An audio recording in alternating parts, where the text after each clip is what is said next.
بالله من الشيطان الرجيم.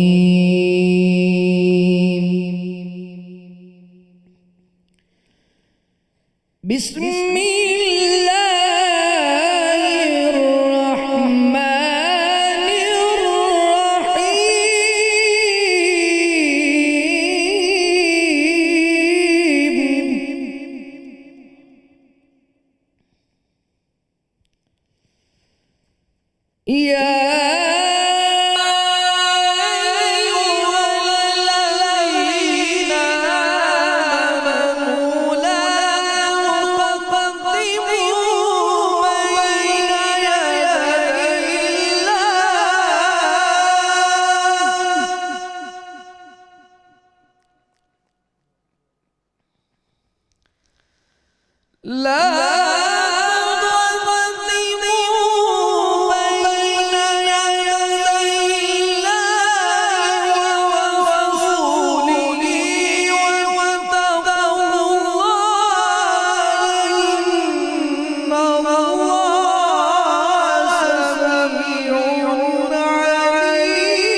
فوق صوت النبي ولا تجهروا له بالقول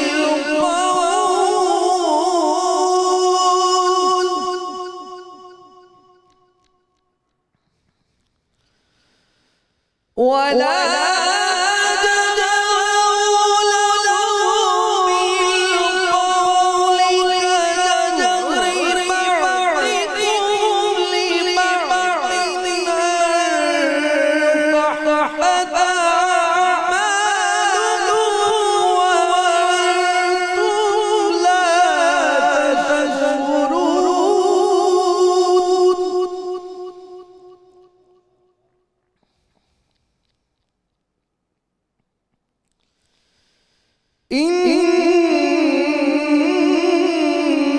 الذين يغضون أصواتهم عند رسول الله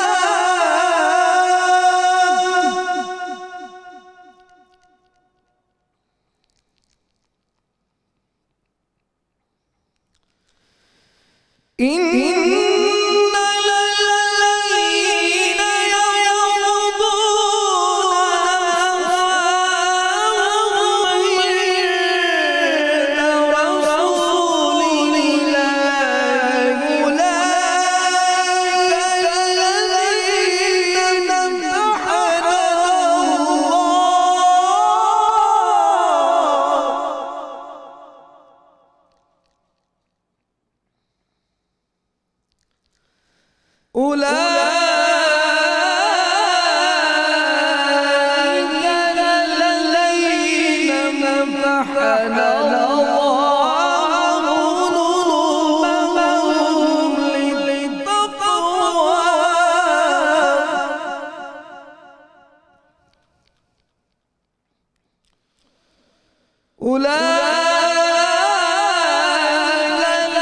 الذين امتحن الله قلوبهم للتقوى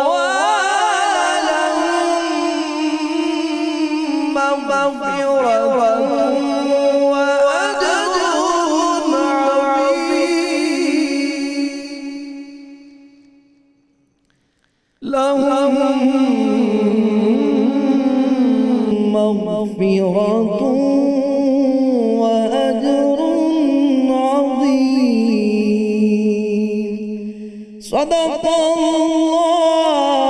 الله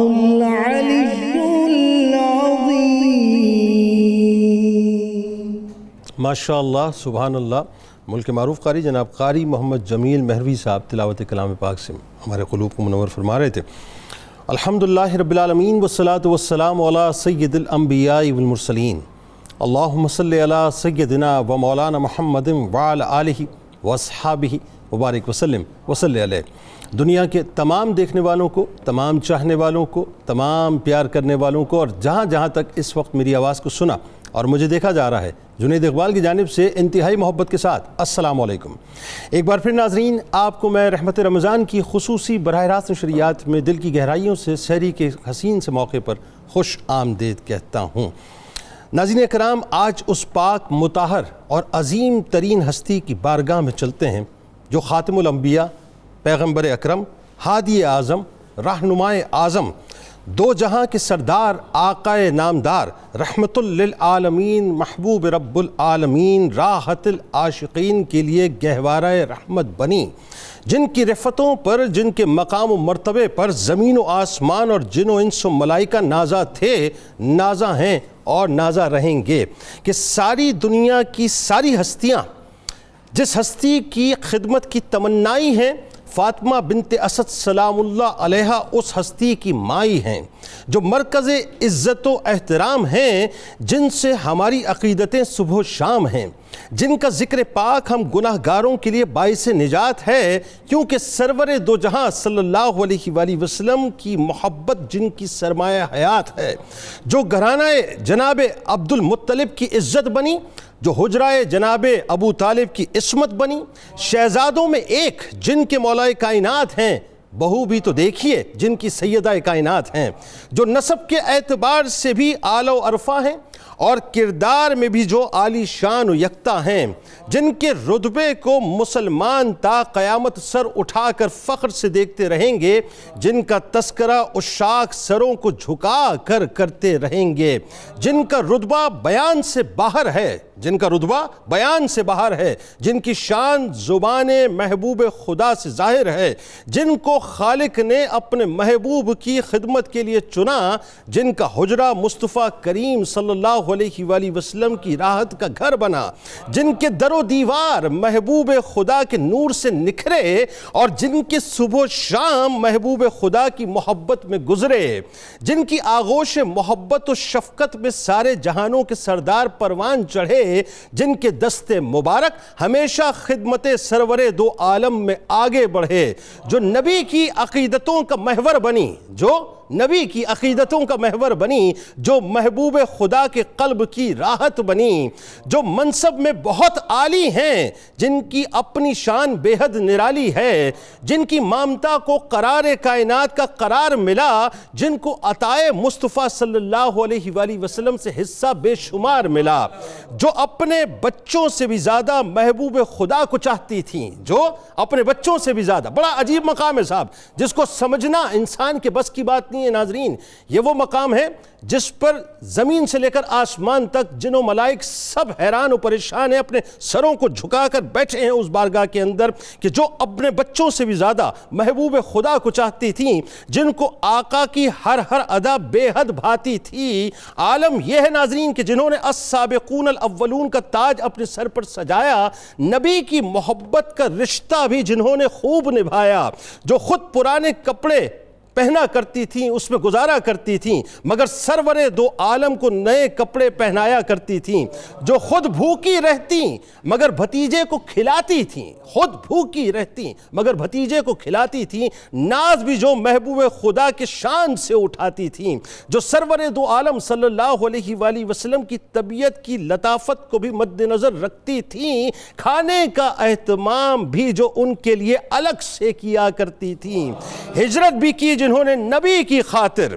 ہجرت بھی کی جنہوں نے نبی کی خاطر، تکلیفیں بھی سہی جنہوں نے نبی کی خاطر، جو رسالت و نبوت کے منصب سے مکمل آشنا تھیں، آقا کی ساری ادائیں جن کی خوشی کا بہانہ تھیں، جو خادمہ و محافظہ خاتم النبیین بنی، جو ہادی اکبر و ہادی اعظم کی گہوارہ تربیت بنی، جن کی ایک ایک قربانی قدرت نے رقم کی ہے، جن کے در پر فرشتوں نے اپنی جبیں خم کی ہے، جن کی دیکھ بھال کا صلہ اللہ نے یہ دیا، جن کی دیکھ بھال کا صلہ اللہ نے یہ دیا کہ محبوب خدا نے ان کو اپنی ماں کہہ دیا۔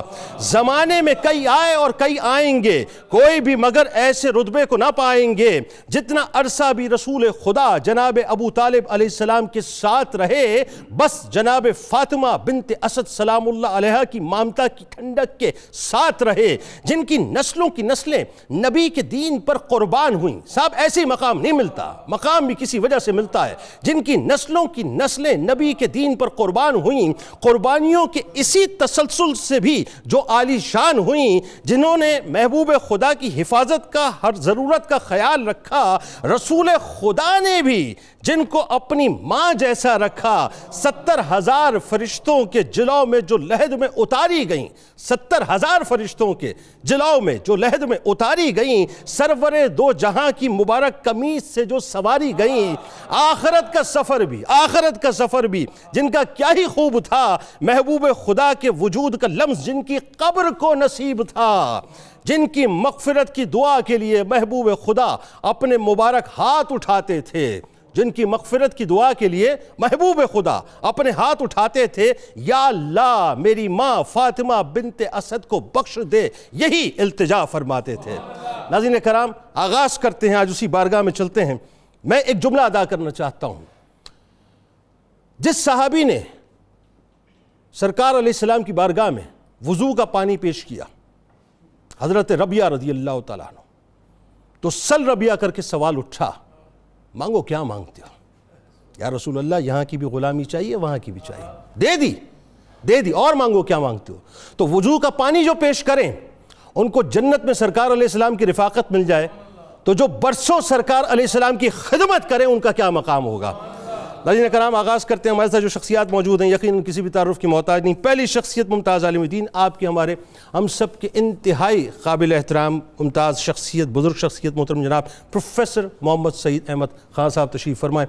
دوسری شخصیت آپ کے ہمارے ہم سب کے انتہائی قابل احترام پسندیدہ ممتاز اسکالر جناب پیر قمر الشکور احمد صاحب ہمارے ساتھ موجود ہیں۔ اور تیسری شخصیت آپ کے ہمارے ہم سب کے انتہائی قابل احترام ممتاز عالم دین، خوبصورت گفتگو کرتے ہیں محترم جناب پروفیسر محمد اعظم نوری صاحب تشریف فرمائیں۔ تینوں اب کو السلام علیکم، خوش آمدید۔ اور میرے دائیں جانب آپ کے ہمارے ہم سب کے بہت پسندیدہ پرنس آف قوالی کہوں تو غلط نہ ہوگا، اس محفل کی جان ہے، جناب شیر میاداد خان صاحب اپنے ساتھیوں کے ساتھ موجود ہیں۔ آپ کو بھی خوش آمدید، السلام علیکم۔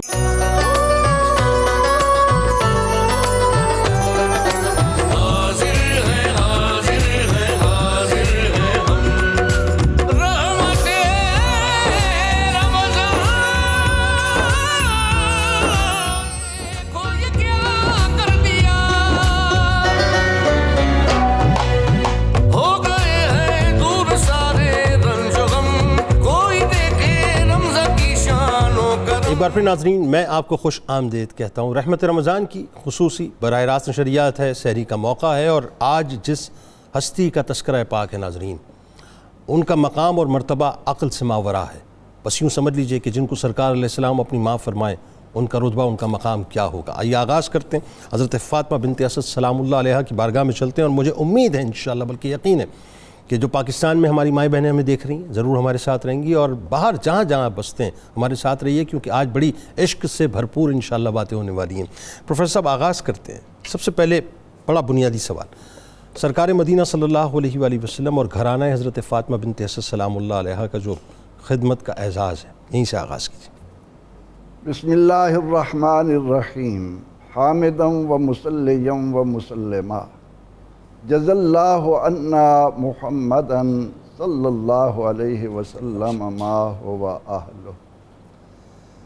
جنید اقبال صاحب رحمت رمضان کے جھرمٹوں میں آپ نے اور خان صاحب نے جو ایک سما باندھا ہے، اللہ ہمارے نصیبے کے لیے، ہماری خوش قسمتی کے لیے میں سمجھوں گا کہ یہ لمحات انتہائی مفید۔ جزاک اللہ، جزاک اللہ جی، جزاک اللہ۔ پروردگار عالمین نے شجرہ طیبہ کی ایک طیبہ، طاہرہ، زاہدہ، زکیہ، زاکیہ کیا پیارا نام ہم آج اپنے کانوں میں زبان کے ذریعے لا رہے ہیں، دل میں بسا رہے ہیں، سیدہ فاطمہ بنت اسد۔ ان کے نصیب پر قربان جائیں کہ سیدہ فاطمہ بنت اسد حبیب کبریا شافع روز جزا صلی اللہ علیہ وسلم کی چنی ہوئی ہیں، انتخاب کردہ ہیں۔ آپ وہ منظر آنکھوں کے سامنے لائیں کہ جب سیدنا حضرت عبد المطلب مملکت خداوندی کے اس وارث بے مثال کو اس عالم میں اپنے بیٹوں کے سامنے پیش کر رہے ہیں کہ میرا آخری وقت قریب ہے، ان کو کون اپنے پاس سنبھالے گا۔ جب حضرت حمزہ بڑھے تو فرمایا تم شکار کی دھن میں کئی دن باہر رہتے ہو، میں نہیں چاہتا تمہارے حوالے کروں۔ ابو لہب بڑھے تو فرمایا کہ تم سنگ دل ہو، نہیں چاہتا کہ انہیں تمہارے ایک جب حضرت ابو طالب آئے کہا کہ ہاں تمہارے اندر وہ خصوصیات تو ہیں لیکن کثیر العیال ہو، کہیں ایسا نہ ہو کہ میرے اس پوتے کو جسے میں نے اپنی آنکھوں کا تارا بنا کر رکھا ہے انہیں کسی طرح کا کوئی نقصان آئے، تکلیف ہو، پریشانی ہو۔ آخر کار حضرت عبد المطلب جب فیصلہ حضور علیہ السلام پر کرتے ہیں، یہ بات سننے والوں کو معلوم ہونی چاہیے کہ قرآن حکیم کا ایک اسلوب ہے۔ وہ کیا؟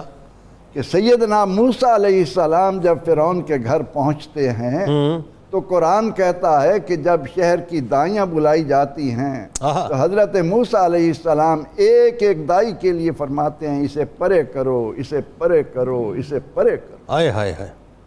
نبی کے بارے میں قرآن نے یہ جو ایک اسلوب دیا ہے پڑھنے والے کو، اس کے سامنے رکھ کر وہ کلیم اللہ ہیں، یہ حبیب اللہ ہیں۔ واہ واہ واہ، سبحان اللہ۔ وہ خود چل کر طور پر جانے والے ہیں، یہ عرش پر بلائے جانے والے ہیں۔ واہ واہ واہ واہ۔ ان کے بارے میں یہ کہنا کہ جی اس قسم کی باتیں کہاں سے لائے ہو، یہ قرآن ہمیں سکھا رہا ہے۔ ابھی قاری صاحب جب قرآن پاک کے یہ الفاظ پڑھ رہے تھے کہ ان الذین یغضون اصواتہم عند رسول اللہ، کہ جو لوگ اللہ کے رسول کے ہاں اپنی آوازوں کو پست رکھتے ہیں یہ ایسے ہی نہیں ہیں، اولئک الذین امتحن اللہ قلوبہم للتقوی، یہ اللہ کے چنے ہوئے ہیں۔ واہ واہ، سبحان اللہ۔ کیا کہنے، یہ اللہ کے انتخاب کردہ ہیں۔ کیا کہنے۔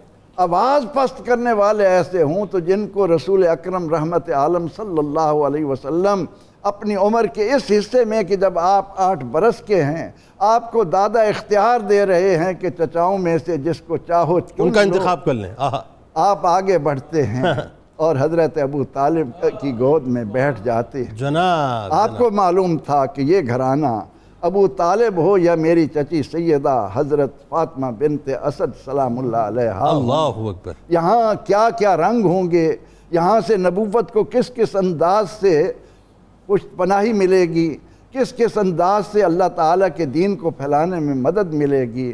اور پھر جنید اقبال صاحب حضرت سیدہ فاطمہ بنت اسد کے نصیبے پر قربان جائیں۔ ہم تو حضرت حلیمہ کے ہاں دیکھتے ہیں کہ وہاں شیمہ کہتی ہیں کہ جب میرے بھائی کے لیے ہم اپنی بکریوں کو نکالتے تو کوئی نہ کوئی بکری آ کر آپ کو سجدہ کرتی، اللہ ماتھے کو بوسہ دیتی۔ آئے ہائے ہائے۔ اور یہاں کیا منظر ہوگا کہ حضور علیہ السلام جب آ کر اپنی چچی کو بتاتے ہوں گے سلام اللہ علیہ، فلاں پہاڑ سے گزر رہا تھا، وہ کہہ رہا تھا الصلاۃ والسلام علیک یا اللہ اکبر۔ فلاں جگہ جا رہا تھا، یہ صدا آ رہی تھی، درخت سلام جھک کر رہے تھے۔ اور سیدہ فاطمہ بنت اسد کتنی خوش نصیبی پر ناز کرتی ہوں گی جب انہیں آ کر حضرت ابو طالب بتاتے ہوں گے کہ اے خوش نصیب خاتون، اللہ نے جس کو تیری گود میں رکھا ہے، اللہ نے جسے نہلانے دھلانے صاف ستھرا کرنے کی تجھے خدمت دی ہے، یہ وہ خوش نصیب ہیں کہ میں ان کو لے کر کعبے کی دیوار کے ساتھ کھڑے ہو کر یہ کہتا ہوں واہ واہ واہ کہ بارش کے لیے ہاتھ تو اٹھائیں۔ آئے ہائے ہائے ہائے۔ ان کے معصوم ہاتھ اٹھتے ہی ہیں کہ بہاریں جھوم جھوم کر اللہ می برسا دیتا ہے، مکے کی گلیوں کو پانی سے بھر دیتی ہیں، آہا۔ اور میں اس منظر کو دیکھ کر فاطمہ کہتا ہوں وَأَبْيَضْ يُسْتَسْقَى الْمَاءُ بِوَجْهِهِ، کیا من بھاتی صورت ہے کہ جس کو دیکھ کر بادل بھی برسنا شروع ہو جاتے ہیں، آہا۔ تو سیدہ فاطمہ بنت اسد کا خون کتنا بڑھتا ہوگا، آہا۔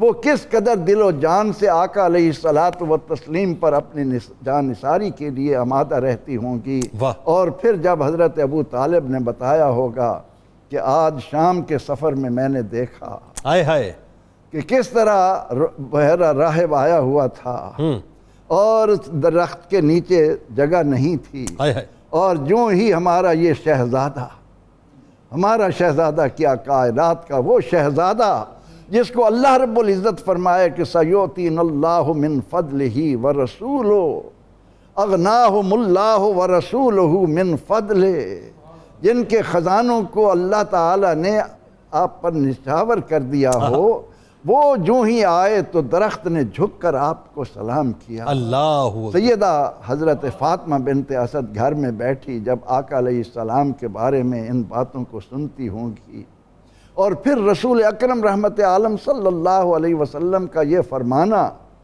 کہ میری یہ چچی، میری یہ ماں، میری یہ عظیم محسنہ، یعنی جنہیں نبی کی محسنہ بننے کا شرف حاصل ہوا، اللہ اکبر، اللہ اکبر، جنہیں اللہ تعالیٰ کے محبوب علیہ السلام نے اپنے لیے منتخب کیا ہو، اس گھرانے میں آنے کو اپنے لیے اپنا باعث فخر سمجھا ہو، تو وہ کس قدر فرمائیں کہ میری یہ محسنہ اپنے حقیقی بیٹوں کو اتنا نہیں سنوارا کرتی، اتنا مجھ پر توجہ دیتی، میرے لباس کو دیکھتی، میرے بالوں کو سنوارتی، میں جب باہر نکلنے لگتا تو خوب میری دیکھ بھال کر کے مجھے بھیجا کرتی تھی۔ اچھا، وہ سارا منظرنامہ سرکار علیہ السلام کی ولادت کا وہ سارا آپ کے سامنے تھا نا؟ جی وہ تو ظاہر ہے کہ وہ تو گھرانہ ایک ہے، حویلی ایک ہے، وہ سارا اور جہاں حضرت شفا یہ کہہ رہی ہوں کہ جب نبی اکرم رحمت عالم صلی اللہ علیہ وسلم نے سیدہ آمنہ سلام اللہ علیہا کی گود میں جنم لیا، دنیا میں تشریف لائے، تو صرف ابو طالب عبد المطلب کی حویلی نہیں، وہاں تو شام کے بازاروں میں چلتے ہوئے اونٹ نظر آ رہے تھے، اس نور نے اتنا منور کر دیا تھا۔ اللہ اکبر۔ جن لوگوں نے اپنی آنکھوں سے یہ منظر دیکھا اور ان کو نبی اکرم رحمت عالم صلی اللہ علیہ وسلم نے اپنی خدمت کے لیے منتخب کیا، اس لیے شجرہ طیبہ کی اس طیبہ طاہرہ کا جس قدر بھی ہم نام لیں، ان کی عظمت کو خراج عقیدت پیش کریں، اس کا حق ادا کرنا کسی کے بس میں نہیں۔ 8 برس کی عمر میں سرکار 8 برس کی عمر میں آپ صلی اللہ علیہ وسلم آتے ہیں، آپ ان کے پاس تشریف اور پھر اس گھر کو اپنے قدوم میمنت لزوم سے جو پر انوار اور تجلیات الہیہ کا مرکز بناتے ہیں، وہ تو سیدہ فاطمہ بنت اسد ہی جان سکتی ہیں جو دل و جان سے ان پر فدا ہو رہی۔ بالکل ٹھیک، بالکل ٹھیک ہے۔ پیر صاحب بات آگے بڑھاتے ہیں، اب ذرا یہ بتائیے کہ جو ظاہر انبیاء کرام علیہ السلام کی ماؤں کو اللہ تبارک و تعالیٰ نے شرف عطا کیا، ایک بات، اور خاص طور پہ جو حضرت فاطمہ بنت اسد سلام اللہ علیہا کا نسب مبارک ہے، میں چاہتا ہوں ان دونوں حوالوں سے ذرا آپ کلام فرمائیں کہ اللہ تعالیٰ نے کیا فضیلت عطا فرمائی۔ بسم اللہ الرحمن الرحیم۔ انتہائی ضروری بات یہ ہے کہ ہم اس حقیقت کو سمجھیں کہ نبی جب بھی کسی بابرکت گھرانہ میں تشریف لاتا ہے تو اس کی عظمت کی سب سے پہلے خبر اس کے خاندان والوں کو ہوتی ہے کہ یہ کون آ رہا ہے، اس کی شان کیا ہے، اس کی منزلت کیا ہے۔ ٹھیک ہے۔ بطور مثال میں ایک بہت سادہ سی بات کرنا چاہتا ہوں جس کی سب میرے ناظرین و سامعین کو سمجھ آئے گی کہ اہل مکہ کو جب آقا عمر مبارک حضور کی 40 برس کی ہوتی ہے تب انہیں پتہ چلتا ہے کہ حضور نبی، جب اعلان نبوت ہوا، اظہار نبوت ہوا۔ حضرت عبد المطلب حضور کا پہلے دن ہی نام محمد رکھتے ہیں۔ کیوں رکھتے ہیں؟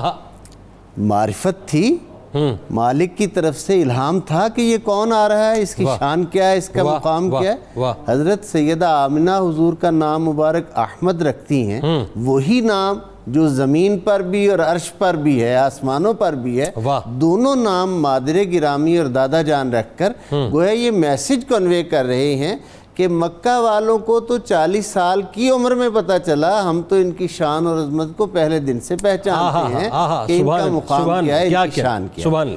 آپ نے قرآنی تصور کے حوالہ سے جو سوال کیا، میں اس سے یوں عرض کرنا چاہوں گا کہ حضرت موسیٰ علیہ نبینا علیہ السلام کی والدہ ماجدہ، جب حضرت موسیٰ علیہ السلام کی ولادت ہوئی، جیسے ابھی محترم پروفیسر صاحب فرما رہے تھے، تو فرعون بنی اسرائیل کے بچوں کو قتل کروا دیتا تھا کہ وہ نہ آ جائے جو میرے اقتدار کے زوال کا باعث، ٹھیک، وہ نہ آ جائے، ایسا ہی وہ بچوں کو قتل کرواتا تھا۔ بالکل ٹھیک۔ حضرت موسیٰ علیہ السلام کی والدہ ماجدہ کو اللہ رب العزت الہام فرماتے ہیں، وہ سورہ قصص کی آیت نمبر 7 شروع ہو رہی ہے، وَأُوحَيْنَا إِلَىٰ أُمِّ مُوسیٰ، اور ہم نے وحی کی موسیٰ کی ماں کی طرف، اس بچے کو دریا میں تو ڈال دے، ہم تجھے عنقریب اسے ملا دیں گے۔ اب دیکھیں اس کنیز خدا کا یقین، ممتا کائنات انسانی کا نازک ترین احساس ہے، اس کنیز خدا کا اپنے رب پہ یقین دیکھیں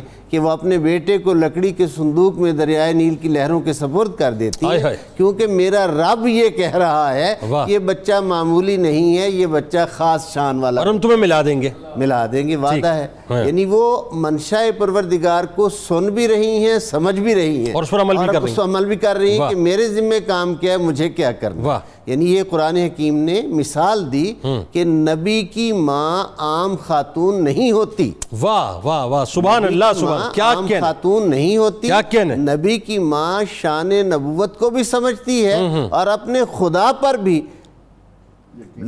لازوال یقین رکھتی ہے کہ میرا پروردگار کس شان کا مالک ہے۔ کیا کہنا۔ حضرت عیسیٰ علیہ نبینا علیہ السلام کی والدہ ماجدہ کا ذکر قرآن حکیم نے کیا، وَإِذْ قَالَتِ الْمَلَائِكَةُ يَا مَرْيَمْ إِنَّ اللَّهَ اصْطَفَاكِ وَطَهَّرَكِ وَاصْطَفَاكِ عَلَىٰ نِسَاءِ الْعَالَمِينَ، اور یاد کرو جب فرشتوں نے مریم سے کہا بے شک اللہ نے تجھے چن لیا ہے، پاکیزہ کیا ہے، برگزیدہ کیا ہے، اور تجھے اپنے زمانے کی ساری عورتوں سے افضل کیا ہے۔ یعنی حضرت موسیٰ کی والدہ ماجدہ وحی ہو یا الہام ہو، حضرت عیسیٰ علیہ السلام کی مادر گرامی ہو، فرشتے کلام کریں، تو یہ ہستیاں، یہ انبیاء جس ذات والا شان کے نقیب بن کر تشریف لا رہے ہیں، اس ذات پاک جناب محمد مصطفیٰ کی مادر گرامی کا حضرت آمنہ ہوں یا حضرت فاطمہ بنت اسد ہوں کہ بمنزل ہی والدہ ماجدہ ہیں، یہ شان اللہ رب العزت نے انہیں عطا فرمائی۔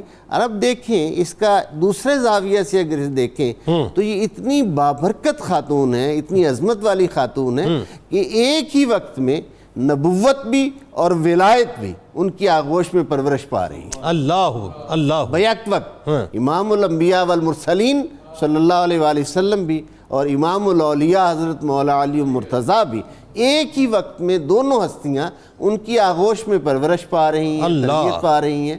اور کہنے کو تو ہم چونکہ کہتے کہ حضرت عبد المطلب کا وصال چونکہ آقا کی عمر مبارک 8 سال تھی تب ہوا، تو ہم کہتے ہیں کہ اس کے بعد آپ حضرت فاطمہ بنت اسد کے پاس آئے، لیکن میں یہ عرض کروں گا یہ بھی ایک سوچنے کا مرحلہ ہے کہ والدہ ماجدہ حضور کی تو تب وصال کرتی ہیں جب 6 سال کی سرکار کی عمر ہے۔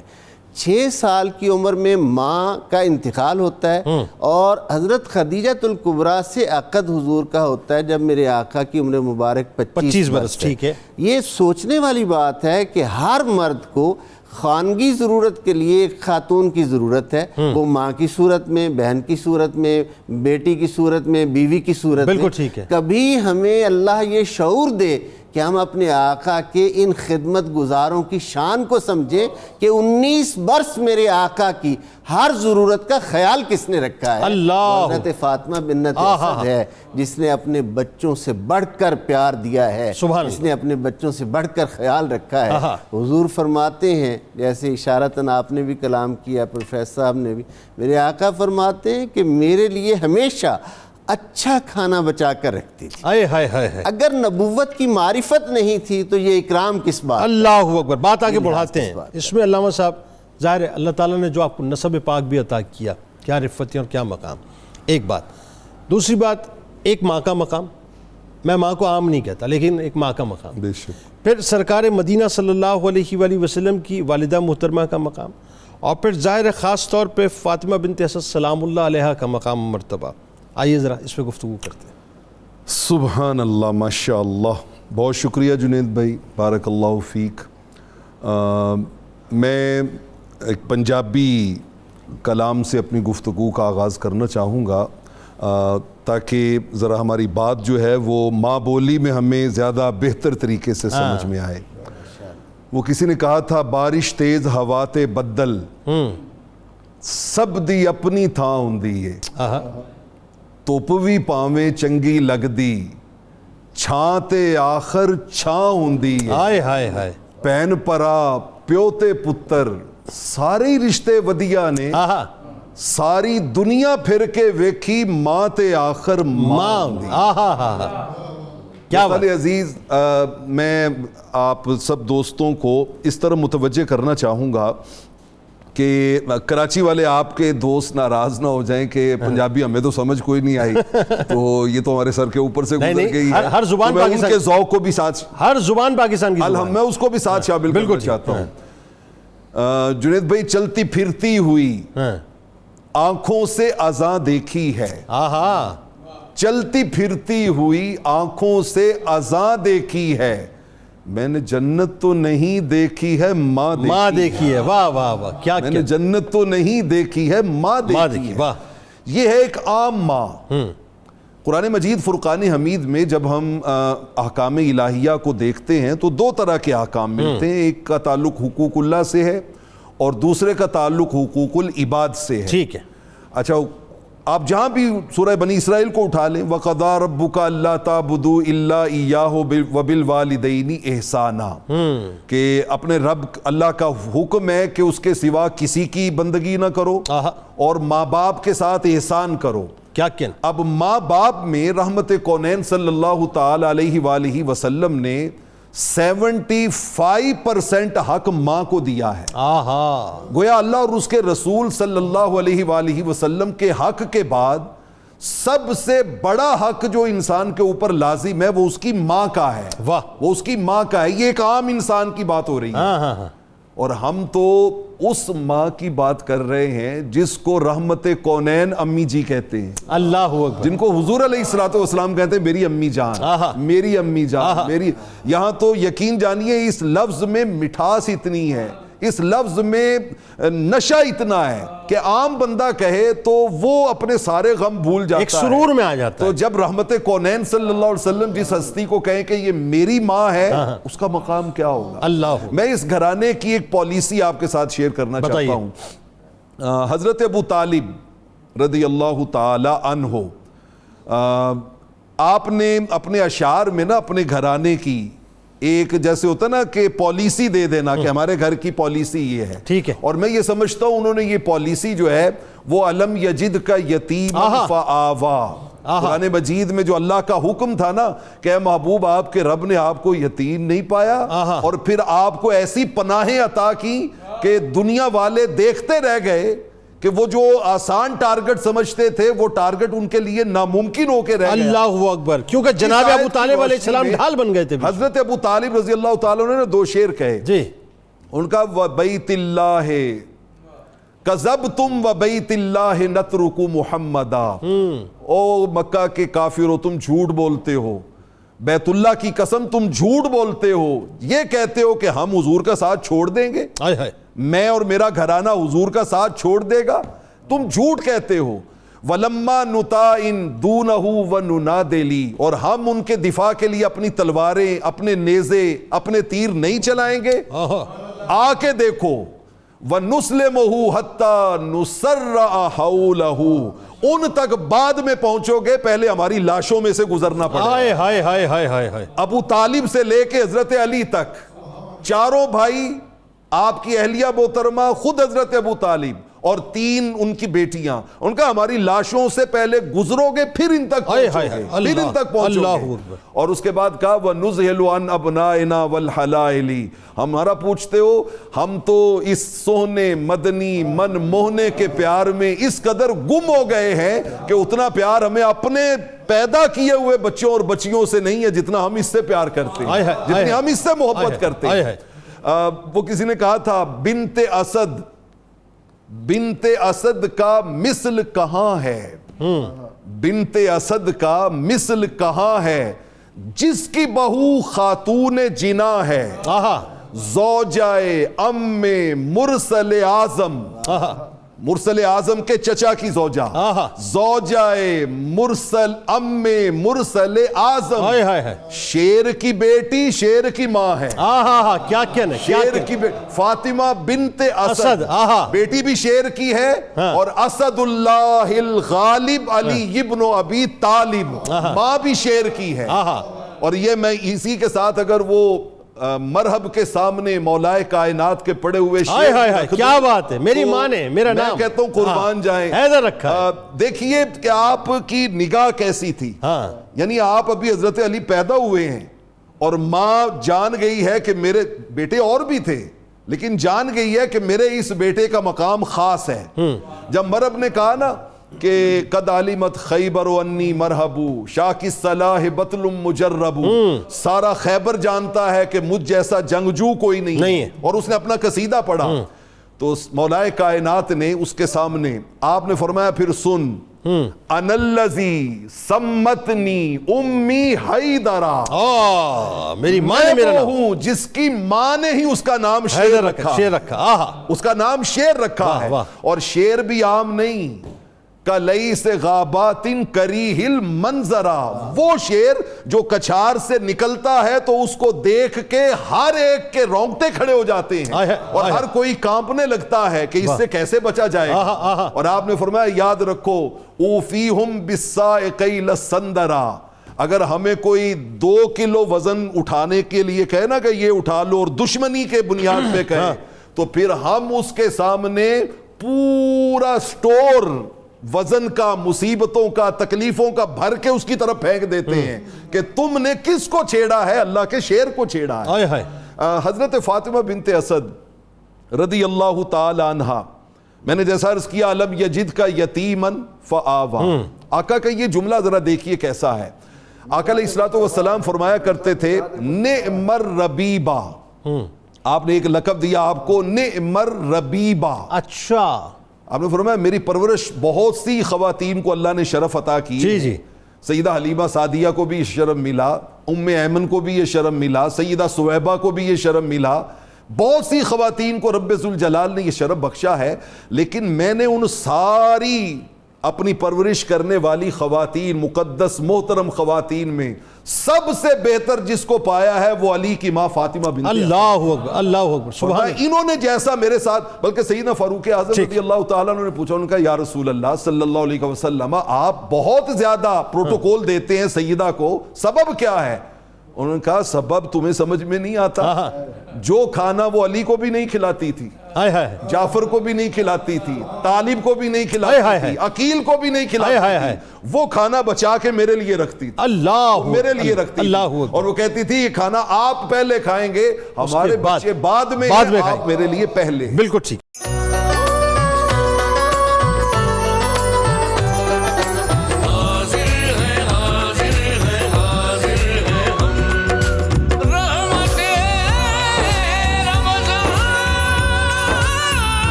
رحمت رمضان رحمت رمضان اللہ کا انعام رحمت رمضان. ایک بار پھر ناظرین میں آپ کو خوش آمدید کہتا ہوں. حضرت فاطمہ بنت اسد سلام اللہ علیہا کی بارگاہ میں ہم ہدیہ عقیدت پیش کر رہے ہیں, اور کیا روح پرور گفتگو تینوں صاحبان نے فرمائی.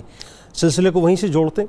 اور پروفیسر صاحب اب ذرا یہ بتائیے کہ ظاہر ہے جو مقام اور مرتبہ اللہ تعالیٰ نے عطا کیا, ایک جملہ پیر صاحب نے بیچ میں ادا کیا, اسی جملے کو لیتے ہوئے کہ اللہ تبارک و تعالیٰ نے آپ کو کیا شرف عطا کیا کہ ایک ہی وقت میں نبوت و ولایت جس بارگاہ میں پروان چڑھے وہ بارگاہ حضرت فاطمہ بنت اسد سلام اللہ علیہ کی. بتائیے ذرا. سیدہ حضرت فاطمہ بنت اسد سلام اللہ علیہا، ان کی خوش نصیبی کو جب ہم قرآن کی روشنی میں دیکھتے ہیں تو ہمارے سامنے یہ بات پوری طرح واضح ہو جاتی ہے کہ وہ 8 سال سے 25 سال کے درمیان 17 برس کو اگر ایک طرف کریں تو وہ 17 برس بنیاد بنتے ہیں کہ جب نبی اکرم رحمت عالم صلی اللہ علیہ وسلم نبوت کا اعلان کرتے ہیں تو کسی پس و پیش کے بغیر سیدہ خدیجۃ الکبریٰ کے بعد ایمان لانے والی سیدہ حضرت فاطمہ بنت اسد، سبحان اللہ، یعنی السابقون الاولون میں بھی شامل۔ اور پھر آپ قرآن کی روشنی میں دیکھتے جائیں کہ جہاں آیا السابقون الاولون من المہاجرین والانصار والذین اتبعوہم بإحسان رضی اللہ عنہم ورضوا عنہ، یہاں انہیں اللہ تعالیٰ کی طرف سے رضا کا تمغہ مل گیا۔ بالکل ٹھیک ہے۔ پھر اس سے آگے دیکھیں تو اللہ تعالیٰ نے ایمان میں سبقت لانے والوں کے بارے میں جب یہ فرمایا کہ اولئک اعظم درجۃ عند اللہ، ان کو معمولی نہ سمجھنا، ان کا اللہ کے ہاں بہت بڑا درجہ ہے۔ بے شک۔ اب وہ تمام صحابہ جو شروع میں ایمان لائے ان کو یہ اعزاز مل رہا ہے، تو اس اعزاز کی روشنی میں نبی اکرم رحمت عالم صلی اللہ علیہ وسلم کے ساتھ جان نثاری۔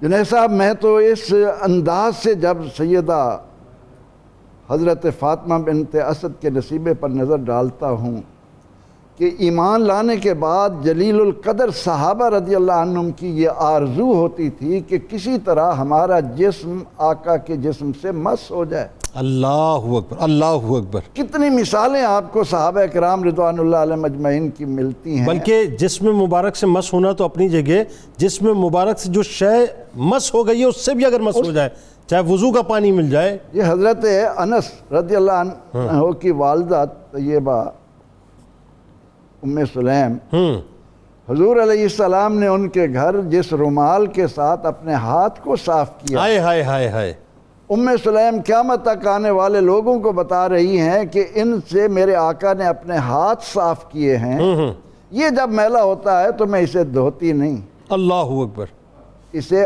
آگ میں ڈال دیتی ہوں، اللہ، آگ اس کو صاف کر دیتی ہے۔ تو اندازہ لگائیں کہ جس کپڑے کے ساتھ، بلکہ ایک صحابی کہتے ہیں، وہ بھی شاید انہی حضرت انس رضی اللہ عنہ کا ہی ہے، کہ حضور علیہ السلام تشریف لائے، آپ نے دیکھا کہ ان کے گھر میں پانی کا مشکیزہ دیوار کے ساتھ لٹکا ہوا ہے، تو آپ صلی اللہ علیہ وسلم نے کھڑے کھڑے اس مشکیزے کے ساتھ منہ مبارک جب لگایا، جی جی جی جی، تو انہوں نے اتنا حصہ کاٹ کر تبرک کے طور پر رکھا اور بیماروں کو گھول کر دیتے تھے، وہ شفا یاب۔ اللہ اللہ اللہ اللہ۔ جہاں یہ نسبتیں نظر آ رہی ہوں، ان کے آئینے میں کوئی سیدہ حضرت فاطمہ بنت اسد کے مرتبہ و مقام کو جانچ کر دکھائے کہ جو دن رات حضور علیہ السلام کو کس طرح پیار سے تیار کرتی تھیں، اللہ، ان کو بیٹوں کی طرح بلکہ بیٹوں سے بڑھ کر بناتی سنوارتی تھیں، ان کے ساتھ پیار و محبت کا جو سلوک کرتی تھیں، ان کی وجہ سے اللہ نے ان کے کتنے،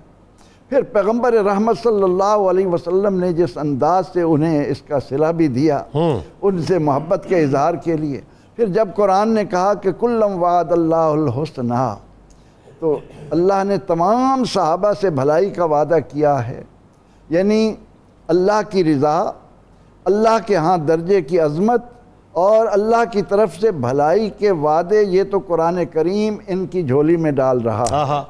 اور پھر جب ہم صحابہ کرام رضوان اللہ علیہم اجمعین کی خدمات کے انداز میں جب آپ کی خدمات کو دیکھتے ہیں تو ہمیں یہ نظر آتا ہے کہ سیدہ حضرت فاطمہ بنت اسد رضی اللہ عنہا اتنی بلند مرتبت، اس قدر اللہ تعالیٰ کے ہاں پسندیدہ ہیں کہ پیغمبر رحمت صلی اللہ علیہ وسلم انہیں ماں کہہ کر پکارتے ہیں، اور پھر حیدر کرار رضی اللہ عنہ یا ان کی جتنی بھی اولاد ہے وہ ماں کی وجہ سے ان کے ساتھ کس قدر عقیدت کے موتی، عقیدت کی لڑی میں پروئے چلے جاتے ہیں کہ ایک ایک کو جب آگے جا کر آپ ان کی خدمات کو دیکھیں گے، ان کی قربانیوں کو دیکھیں گے، تو آپ اندازہ لگائیں گے کہ ماں نے اپنی اولاد کو کس انداز میں رسول اکرم رحمت عالم صلی اللہ علیہ وسلم پر قربان ہونے کے اس پہ آگے جا کے بات کرتے ہیں، لیکن کمال یہ ہے کہ ایک ہی وقت میں نبوت کا بھی آپ کی آغوش میں پروان چڑھنا اور ایک ہی وقت میں ولایت کا بھی آپ کی آغوش میں پروان چڑھنا، یہ ایک بہت بڑے مقام اور مرتبے کی بات ہے پیر صاحب. اور میں چاہتا ہوں ذرا اس حوالے سے بھی آپ یہ بتائیے کہ چونکہ یہی خدمت کی بات آ گئی تو حضرت فاطمہ بنت اسد سلام اللہ علیہا کا جو انتخاب ہے ظاہر خدمت رسول صلی اللہ علیہ وآلہ وسلم کے حوالے سے یہ انتخاب الہی ہے، اس میں کوئی دوسری رائے نہیں ہے ظاہر ہے. اچھا پھر اس ماں کا کیا مقام ہوگا جس ماں کو اللہ تبارک و تعالیٰ نے اپنے محبوب کریم صلی اللہ علیہ وآلہ وسلم کی خدمت کے لیے چنا؟ بتائیے ذرا.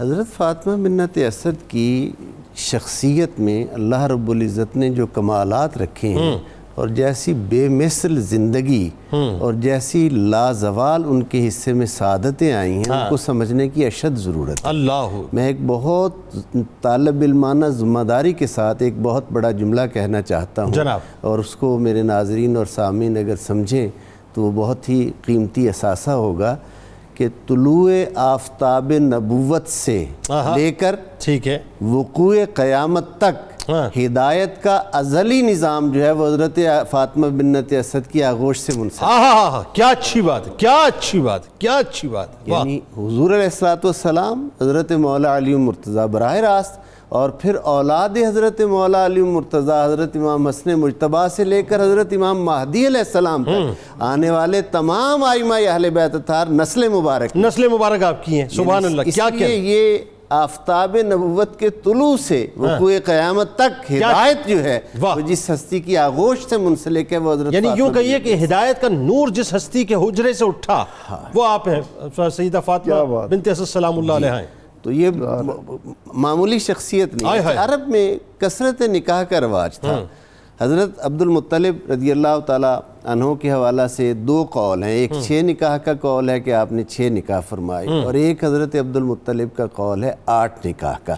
یہ حضرت عبد المطلب کے حضرت ہاشم کے دوسری زوجہ سے یعنی حضرت ہاشم کی زوجہ جناب سلمہ سے حضرت عبد المطلب ہیں اور یہ دوسری زوجہ سے حضرت اسد حضرت ہاشم کے بیٹے یعنی حضرت عبد المطلب کے والدہ الگ الگ ہو گئیں، والد ایک ہے.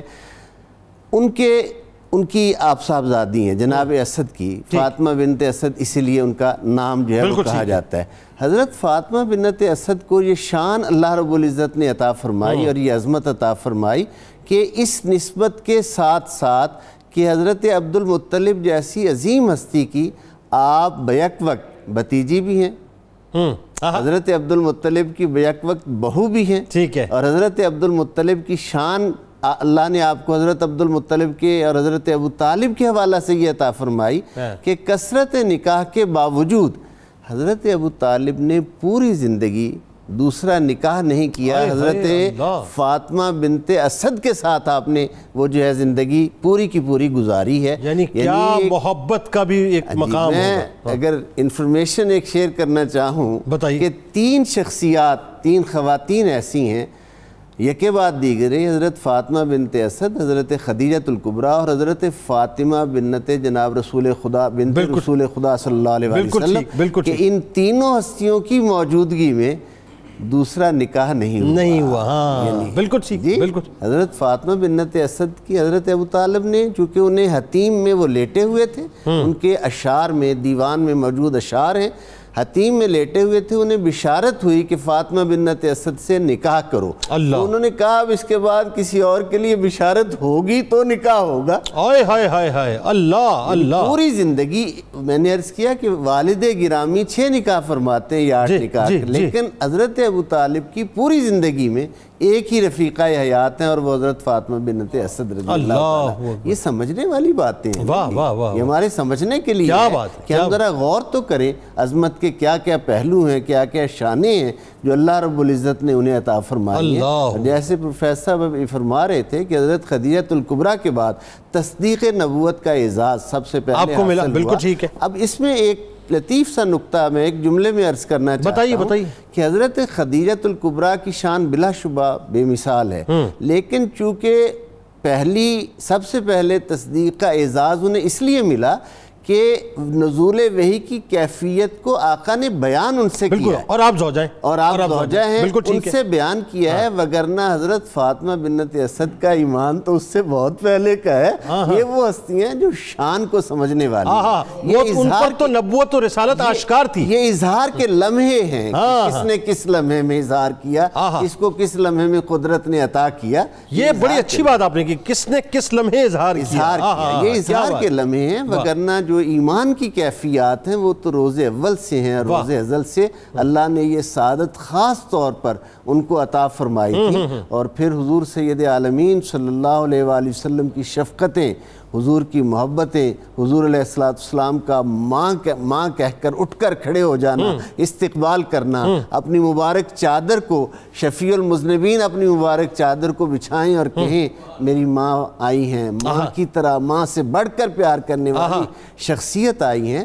جب آپ کا جیسے بے مثل زندگی ہے ویسے ہی بے مثل وصال ہے۔ بالکل۔ اچھا، اس سے قبل وظاہر اس پہ ہم آنے سے قبل یہ مجھے بتائیے نا وہ بات جو میں سمجھنا چاہ رہا تھا کہ یہ ایک ڈیوائن پلان ہے، یعنی یہ ممکن ہی نہیں ہے، میں تسلیم کرنے کو تیار نہیں اس بات کو، اور یہ ناظرین کو میرا خیال ہے یہ بات سمجھانے کی بھی ضرورت ہے بہت زیادہ، کہ جب قدرت کے حکم کے بغیر دنیا میں کوئی پتا ہلتا نہیں تو جن کے لیے اللہ تعالیٰ نے کائنات بنائی، جو وجہ وجود کائنات ہیں، ان کے ساتھ زندگی کے اندر کون کون ان کا معاون ہوگا، کون کون ان کا خدمت گزار ہوگا، کس کس نے جو ہے ان کا کسٹوڈین بننا ہے، کہاں کہاں انہوں نے رہنا ہے، تو اس میں جو پرائم انتخاب ہے حضرت فاطمہ بنت اسد سلام اللہ علیہ کا قدرت نے کیا۔ میں چاہتا ہوں اس پہ ذرا انتخاب الہی پہ بات کیجئے۔ جیسے دیکھیں نا جی، سمجھنے والی بات تو یہ ہے کہ جیسے آقا صلی اللہ علیہ وآلہ وسلم کل انبیاء میں سے انتخاب ہے، بلکہ کائنات انسانی میں سب سے بڑا انتخاب اللہ رب العزت کی خدائی کا، لا یمکن الثناء کما کان حقہ بعد از خدا بزرگ تو قصہ مختصر۔ اللہ کی کائنات میں سب سے بڑی ذات جو ہے، اللہ تو خالق ہے نا کائنات کا، بالکل ٹھیک، اللہ تو خالق ہے کائنات کا، کائنات کی سب سے بڑی ذات میرے آقا صلی اللہ علیہ وسلم کی ذات پاک ہے۔ اب اس ذات کے لیے ہر رشتہ جو ہے وہ پسند قدرت کاملہ کرتی ہے، اور ہر رشتے کی پسند جو ہے اس کا انتخاب جو کیا جاتا ہے، اس انتخاب میں اس ہستی کی شخصیت، اس کی عظمت کردار، اس کی پاکیزگی نفس، اس کا تقوی، اس کی طہارت، یہ ساری شانیں جو ہیں وہ اللہ اس کو پہلے عطا کرتا ہے، پھر اپنے محبوب کو اس گود میں بھیجتا ہے۔ یہ وہ بات آ گئی نا کہ کون میرے محبوب کے صحابی بنیں گے، کون میرے محبوب کے اہل بیت بنیں گے، اہل بیت میں کون میرے محبوب کی ازواج بنیں گی، کون میرے محبوب کے خدام بنیں گے، کون میرے محبوب کے سرونٹس بنیں گے، کون میرے محبوب کے دوست بنیں گے، کون میرے محبوب کے سامنے دشمن بن کے کھڑے ہوں گے، کون میرے محبوب کے گھر والے ہوں گے جو گھر میں رہیں گے، کون میرے محبوب کے باہر والے ہوں گے جو باہر، یعنی ہر ایک کا انتخاب اللہ تعالیٰ نے، ایک ڈیوائن پلان ہے، اور اس ڈیوائن پلان میں ہمیں اس ڈیوائن پلان کے تاج پر جو نگینے کی صورت میں نظر آتی ہیں وہ گود نظر آتی ہے جو جناب بی بی فاطمہ بنت اسد سلام اللہ علیہ۔ اچھا، اب ذرا مجھے یہ بتائیے، اس میں ایک اور بڑی اہم ترین بات ہے کہ ایک موقع تاریخ میں ایسا ہے جو انتہائی اہم ترین موڑ ہے، اور وہ مصیبتوں، پریشانیوں، تکالیف اور سوشل بائیکاٹ کا ایک سمجھ لیجئے کہ ایک طوفان ہے جو مکے میں بپا ہوا، اور 3 برس ظاہر ہے، اور گھاٹی بھی وہ کسی اور کی نہیں ہے، وہ جناب ابو طالب علیہ السلام کی گھاٹی ہے، شیب ابی طالب۔ تو ایک تو شیب ابی طالب میں آپ کا کردار یہ بتائیے، اور ظاہر ہے دوسرا جو خاص طور پہ ہجرت مدینہ کے حوالے سے آپ نے تکالیف برداشت کی ہیں وہ بتائیے، اور دیگر مواقعوں پہ ظاہر ہے جو آپ کا تکالیف کو برداشت کرنا، لیکن ان تمام تکالیف کے باوجود جو محبت آپ کی سرکار علیہ السلام سے، اور جو سرکار علیہ السلام کی آپ کے ساتھ محبت ہے، اس کا جو رچاؤ ہے بتائیے۔ ماشاءاللہ ماشاءاللہ ماشاءاللہ، آپ نے وہ ایک بہت خوبصورت ٹرم یوز کی ہے، ڈیوائن پلان، جی جی، کہ یہ قسام ازل کی تقسیم ہے اور اس کا حسن انتظام ہے، جی جی، کہ اس نے رحمت کونین صلی اللہ علیہ وسلم، یہ تو دیکھیں نا، وہ تو بہت بڑی ہستی ہیں، بہت بڑی ہستی ہیں۔ قرآن مجید میں آتا ہے وَهُوَ الَّذِي خَلَقَ مِنَ الْمَاءِ بَشَرًا فَجَعَلَهُ نَسَبًا وَسِحْرًا، فرمایا اللہ نے انسان کو پانی سے پیدا کیا ہے، اور اس کا نسب کیا ہوگا اور اس کا سسرال کیا ہوگا یہ اس نے بنایا ہے، یہ اللہ نے بنایا ہے، اور یہ ایک عام آدمی کی بات ہو رہی ہے، عام آدمی کے لیے رب کا پلان ہے،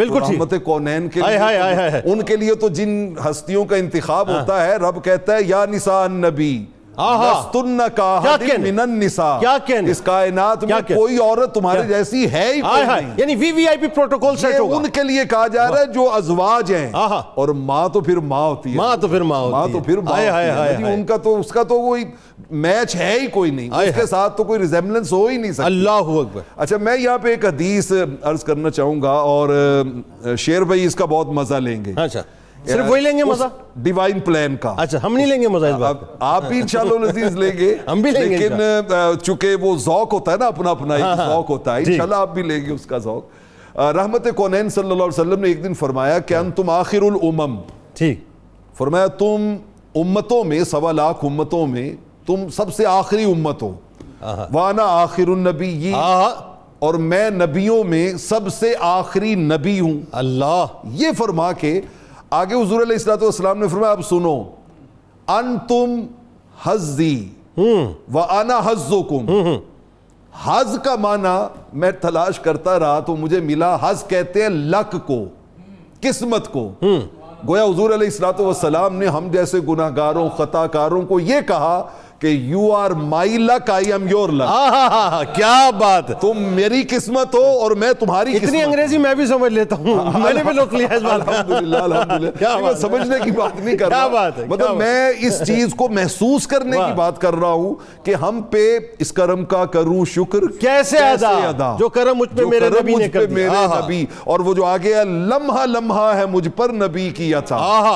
دوستو اور مانگوں میں مولا سے کیا، کیا یہ کم ہے کہ میرے خدا نے مجھے اپنے محبوب کا امتی کر دیا؟ سبحان اللہ، امتی ہونے کا شرف اتنا بڑا ہے، تو اس سے آگے تو آپ نے جن تکالیف کی اور جن قربانیوں کی بات کی ہے، میں اس کی طرف صرف ایک ہی واقعے سے اشارہ کرنا چاہتا ہوں، پھر ہم محبت کی طرف بڑھتے ہیں۔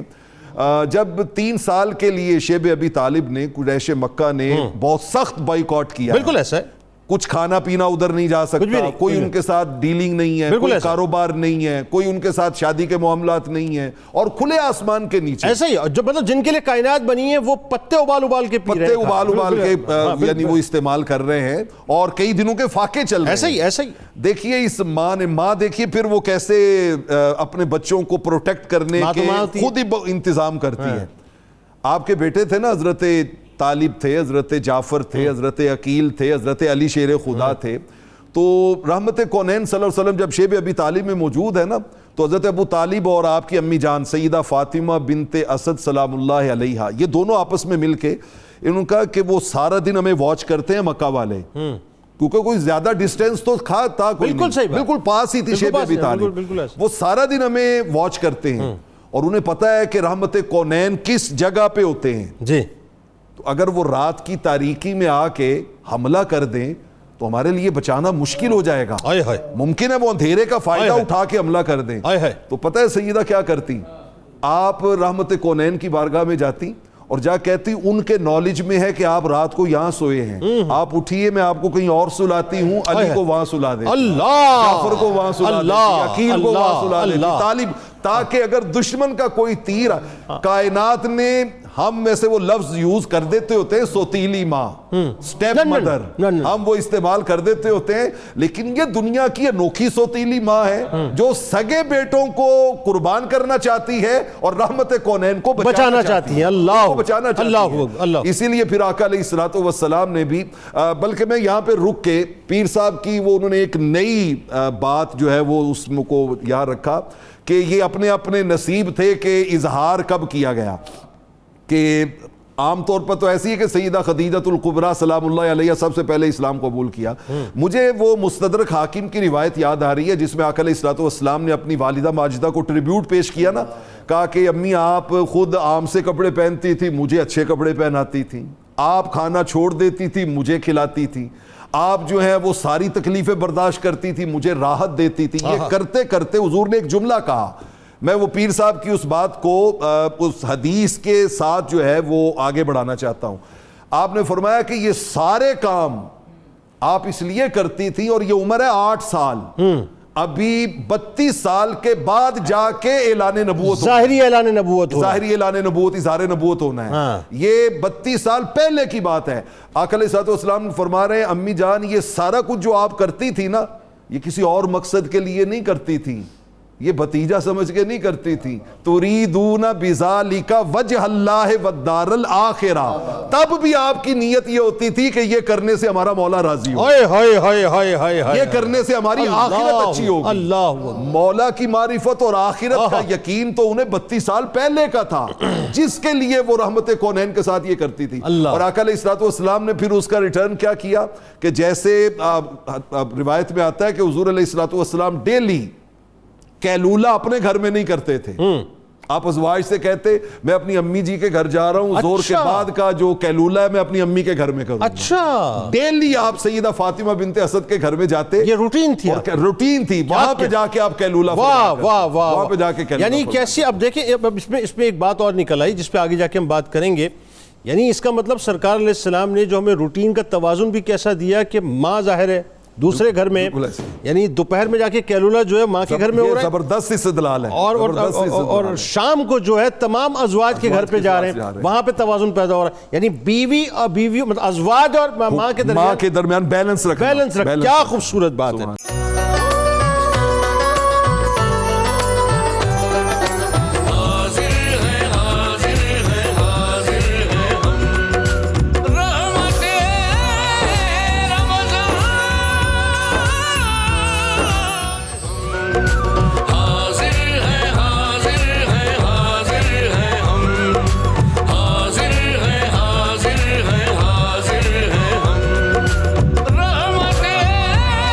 خوش آمدید خواتین و حضرات. رحمت رمضان کی خصوصی براہ راست شریعت میں انتہائی ممتاز ہستی حضرت فاطمہ بنت اسد سلام اللہ علیہ کی بارگاہ میں ہم ہدیہ عقیدت پیش کر رہے ہیں. اب ذرا ناظرین وہ موقع ہے کہ جس پہ میں چاہتا ہوں کہ آپ بہت توجہ کے ساتھ رک کے سنیے اس بات کو کہ صرف آپ کی ہی قربانیاں سرکار مدینہ صلی اللہ علیہ وآلہ وسلم کی بارگاہ میں نہیں تھیں. یعنی بات وہ یہ کہ ایک اسپیل جو ہے وہ اپنا 17 برس کا ہے, ایک اسپیل 19 برس کا, وہ جو پورا ایک ڈیوریشن ہے کہ جس میں سرکار مدینہ صلی اللہ علیہ وآلہ وسلم کی تواتر سے آپ نے خدمت کی. صرف وہیں تک بات محدود نہیں رہی ناظرین, بلکہ آپ نے اپنی آل اولاد کو بھی سرکار علیہ السلام پر قربان ہونے کے لیے پیش کیا, اور نسل در نسل یہ قربانیاں جاری رہیں. پروفیسر صاحب ذرا یہ بتائیے حضرت فاطمہ بنت اسد سلام اللہ علیہ کی نسل پاک کی جو قربانیاں ہیں سرکار علیہ السلام کی بارگاہ میں, آپ سلام اللہ علیہ کی نسل پاک کی قربانیاں تو اپنی جگہ. یہاں پر میں سامعین ناظرین کو ایک اہم بات کی طرف توجہ دلاؤں. اللہ رب العزت نے قرآن پاک میں آیت تطہیر نازل فرمائی, درست, اور اس آیت تطہیر کی روشنی میں جب ہم حضرت علی کرم اللہ وجہہ کی ولادت پر نظر ڈالتے ہیں کہ سیدہ حضرت علی رضی اللہ عنہ کو دنیا میں لانے والی ہیں, اور اللہ رب العزت نے فرمایا کہ اے فاطمہ اس مقصد کے لیے تو میرے گھر میں آ جا. وہاں حضرت علی رضی اللہ عنہ ولادت ہوئی. آیت آئی بعد میں کہ انما یرید اللہ لیذھب عنکم الرجس اہل البیت, اے اہل بیت اللہ نے تمہیں ہر طرح کی رجس سے کیسے صاف کیا ہے. اس کا پیارا منظر دیکھنا ہو تو سیدہ حضرت فاطمہ بنت اسد سلام اللہ علیہ کی زندگی میں وہاں نظر ڈالیے جو خانہ کعبہ کے اندر آپ علی مرتضیٰ کو دنیا میں لا رہی. اللہ اکبر, واہ واہ, سبحان اللہ, سبحان اللہ. آپ کی نسل پاک نے کتنی عظیم قربانیاں دیں. حضرت علی کرم اللہ وجہ, حضرت جعفر تیار کہلائے, جنت میں پرواز. ان کے دونوں ہاتھ غزوہ موتا کے موقع پر کٹے. اللہ نے انہیں آسمانوں پر بلا لیا, آسمانوں پر پرواز کی, پر بھی عطا کر دی. اور وہ پر جو مسلم بن عقیل کو 2 نونہالوں کی صورت میں اللہ نے عطا فرمائے, وہ کربلا کی سرزمین پر قربان ہوئے آقا علیہ السلام کے نواسے پر. اللہ اکبر, اللہ اکبر, اللہ اکبر. وہ 2 بازو اللہ مسلم بن عقیل کیسی قربانی دے رہے ہیں, حضرت جعفر کیسی قربانی دے رہے ہیں, ان کے بیٹے عبداللہ بن جعفر کے 2 صاحبزادے, اللہ اکبر, وہ کس طرح کربلا کے اندر اپنی جوانیاں آقا علیہ الصلوۃ والتسلیم پر لٹا رہے ہیں. اللہ اکبر. اس طرح سے اس خاندان کے ایک ایک فرد کی جو عظیم قربانیاں ہیں. پھر مولا کائنات تو مولا کائنات کی حال, مولا کائنات کو دیکھیں جی. وہ جب حضور سید عالم صلی اللہ علیہ وسلم نے فرمایا کہ علی ہم آج رات یہاں سے ہجرت کریں گے اور تم نے میرے بستر پر آرام کرنا ہے۔ اللہ اکبر۔ صدیق اکبر رضی اللہ عنہ تو غار ثور میں قربان ہوئے، اور حضرت علی رضی اللہ عنہ نے اپنے آپ کو قربانی کے لیے کس انداز میں بستر رسول علیہ السلام پر پیش کیا، اور اس موقع پر حضرت علی کرم اللہ وجہہ نے ایک خوبصورت بات امت کو دی۔ فرماتے ہیں کہ میں زندگی میں اتنے اطمینان کی نیند کبھی نہیں سویا جب آقا علیہ السلام نے ہجرت کی رات مجھے اپنے بستر پر سونے کو کہا۔ اللہ اکبر۔ کیونکہ ساتھ فرمایا تھا کہ صبح کو امانتیں واپس کر کے دے آنا، تو مجھے اس پر کتنا یقین تھا کہ آج کی رات موت مجھ سے دور رہے گی۔ میرے آقا علیہ السلام نے مجھے ذمہ داری دی ہے کہ میں نے صبح کو امانتیں امانت داروں کے حوالے کرنی لوٹ آنا، معلوم تھا کہ میں لوٹ کے آؤں گا۔ اور پھر آپ نے اپنے شہزادے حسن اور حسین رضی اللہ عنہ جس طرح دین اسلام پر لٹایا، اس قربانی کی مثال کون لائے گا؟ رہتی دنیا تک مل ہی نہیں سکتی۔ پھر کربلا کے میدان میں عقیل کی اولاد، جعفر کی اولاد، مسلم کی اولاد کس انداز سے اپنے آپ کو پیش کر رہی ہے، منبع و مرکز آپ ہی کی یہ ذات ہے۔ نمونہ ہے اس بات کا کہ سیدہ فاطمہ بنت اسد نے ایسی تربیت کر دی تھی اپنی اولاد کی کہ انہوں نے ایمان کی روح اس بات کو جانا کہ نہ کٹ مروں جب تلک میں خواجہ بطحا کی عزت پر، خدا شاہد ہے کامل میرا ایمان نہیں ہو بالکل سکتا۔ اس کا مصداق بھی یہ گھرانہ وہ جو ہدایت کے نور کی بات پیر صاحب نے فرمائی تھی نا، وہ رہتی دنیا تک اسی گھرانے سے چمکتا رہے گا اور اسی نسل پاک سے چمکتا رہے گا۔ پیر صاحب اب ذرا یہ بتائیے کہ حضرت فاطمہ بنت اسد سلام اللہ علیہ کا تعلق ظاہر ہے سرکار علیہ السلام سے تو اپنی جگہ، لیکن ایک اور رشتہ جب بنا، وہ رشتہ سمدھیانے کا بنا، اور اس رشتے میں بھی ایک فاطمہ سلام اللہ علیہ دوسری فاطمہ سلام اللہ علیہ کا جو اکرام کرتی ہیں، کیا کمال اور کیا محبت کی باتیں، بتائیے ذرا۔ اسی بات کو سمجھنے سے پہلے میں تھوڑا ایک اور زاویے سے عرض کرنا چاہتا ہوں۔ خدمات کا تذکرہ ہوا، خدمات کتنی ہیں۔ اب یہاں سوچنے والی بات یہ ہے کہ پروردگار عالم بہترین جزا عطا فرمانے والے ہیں، اور سورۃ الرحمن میں ارشاد ہوا حل جزاء الاحسان الا الاحسان۔ بالکل ٹھیک۔ یعنی اب اتنی خدمات کرنے والی شخصیت حضرت فاطمہ بنت اسد کو اللہ نے جزا کیا عطا فرمائی۔ آخرت کی جزائیں تو آخرت میں ہیں، اس دنیا میں جزا یہ ہے کہ مولا علی مرتضیٰ جیسا بیٹا عطا فرمایا، حضرت فاطمہ الزہرا جیسی بہو عطا فرمائی، یعنی ایک طرف مولا کائنات عطا کی، ایک طرف سیدہ کائنات عطا کی، فاطمہ الزہرا جیسی بہو عطا فرمائی جو جنتی عورتوں کی سردار ہے، اور حسنین کریمین علیہ السلام جیسے پوتے عطا فرمائے جو جوانان جنت کے سردار ہیں۔ حضرت فاطمہ الزہرا سلام اللہ علیہ کا چونکہ حضور علیہ السلام نے حضرت انس بن مالک رضی اللہ تعالیٰ دیگر صحابہ سے مروی روایات ہیں، جب حضور نے یہ ارشاد فرمایا کہ مجھے حکم ہوا ہے کہ اللہ نے علی کا فاطمہ کا نکاح علی کے ساتھ عرش پر کر دیا ہے، اور جبرائیل آئے ہیں مجھے حکم دیا ہے کہ اسے زمین پر منعقد کرو، یعنی یہ صحیحین کی احادیث ہیں۔ اچھا، اب حضور نے فرمایا صحابہ کرام کو بلا لائے، نکاح کا خطبہ سرکار نے پڑھا۔ اب جب یہ بات طے ہوئی تو رخصتی کچھ قول ایسے ملتے ہیں کہ نکاح پہلے ہوا ہے، رخصتی کچھ دن بعد میں ہوئی۔ ٹھیک ہے۔ نکاح کے بعد حضرت مولا علی مرتضیٰ گھر تشریف لائے اور اپنی والدہ ماجدہ سے عرض کیا کہ حضور سید عالمین صلی اللہ علیہ وآلہ وسلم کی شہزادی ہمارے گھر تشریف لا رہی ہے۔ ذرا کسی نے ادب سیکھنا ہو بارگاہ نبوت کا تو ان الفاظ پہ غور کرے۔ حضور سید عالمین محبوب خدا کی صاحبزادی ہمارے گھر تشریف لا رہی ہیں، تو ہم نے ان کا خیال اس طریقہ سے رکھنا ہے کہ باہر کے سارے کام ان کو میں سر انجام دوں گا، اور گھر میں ان کی معاونت، چکی پیسنا، دیگر گھرداری کے معاملات میں اپنی والدہ ماجدہ سے عرض کیا وہ آپ شروع سے کرتی آ رہی ہیں، وہ آپ معاونت کریں گی۔ یعنی کیا انداز ہے۔ اور حضرت فاطمہ بنت اسد نے، دیکھیں یہ بڑا مشکل کام ہوتا ہے، میں اس کو کہ مثالیں بھی دے سکتا ہوں لیکن میرا خیال ہے یوں ہی سمجھ آ جائے گی بات، یہ ایک بڑا مشکل کام ہوتا ہے کہ حضور کی تو تکریم کی کہ آپ محبوب خدا ہیں، اب بہو کی بھی تکریم کی جائے، اب بہو کی بھی تکریم کی جائے، اور بہو کی بھی تکریم کی کہ وہ بنت رسول خدا صلی وہ اللہ علیہ وسلم محبوب خدا ہیں، وہ حضور کی صاحبزادی ہیں، اس حوالہ سے ان کی بھی خدمت جو ہے وہ سر انجام دی، ان کا بھی خیال رکھا، ہر اعتبار سے ان کا لحاظ رکھا۔ شب ہجرت کی بات ہوئی تو میں یہ ایک انفارمیشن کے طور پہ عرض کروں، تینوں صاحبزادیاں، ان کا حضور علیہ السلام کی صاحبزادیوں کا نکاح ہو چکا۔ شب ہجرت حضرت فاطمہ بنت رسول خدا صلی اللہ علیہ وآلہ وسلم، حضرت فاطمہ الزہرا، آپ کا عقد چونکہ ہجرت کے بعد ہوا ہے 2 ہجری میں، آپ یعنی یہ تو ذکر ہم ہمیشہ کرتے ہیں کہ حضرت ابوبکر صدیق رضی اللہ تعالیٰ عنہ رفیق سفر ہے، یار غار ہے، حضرت مولا علی مرتضیٰ بستر پہ ہیں، لیکن یہ ہم نے کبھی نہیں سوچا کہ سیدہ کونین کے پاس کون ہے، اکیلی شہزادی ہے نا حضور کی۔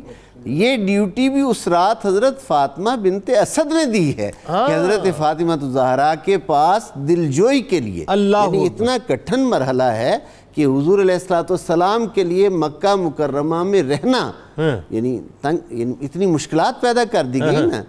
ہجرت کا حکم تبھی آیا نا، ہجرت کا حکم تبھی آیا نا اس قدر مشکلات کی رات میں، جبکہ عرب کے تمام قبائل کے شمشیر زن اپنے ہاتھوں میں تلواریں لے کر حضور کے گھر کا محاصرہ کیے ہوئے، اور اسد اللہ الغالب چادر لے کے لیٹے ہوئے، انہیں کوئی پرواہ نہیں۔ لیکن اندرون خانہ کیا ہے؟ اندرون خانہ حضرت فاطمہ بنت اسد ہیں، جو حضرت فاطمہ الزہرا کا حوصلہ بھی بڑھا رہی ہیں اور خیال بھی رکھ رہی ہیں کہ ان کا جو ہے کسی بھی حوالہ سے حضور کی جدائی جو ہے وہ انہیں آزردہ نہ کرے۔ یعنی ایک طرف حضرت فاطمہ بنت اسد سلام اللہ علیہ کے نور نظر دنیاوی اموال کے امین بنے، اور دوسری طرف خود فاطمہ بنت اسد سلام اللہ علیہ جگر گوشہ رسول صلی اللہ علیہ وآلہ وسلم کی امینہ بنی۔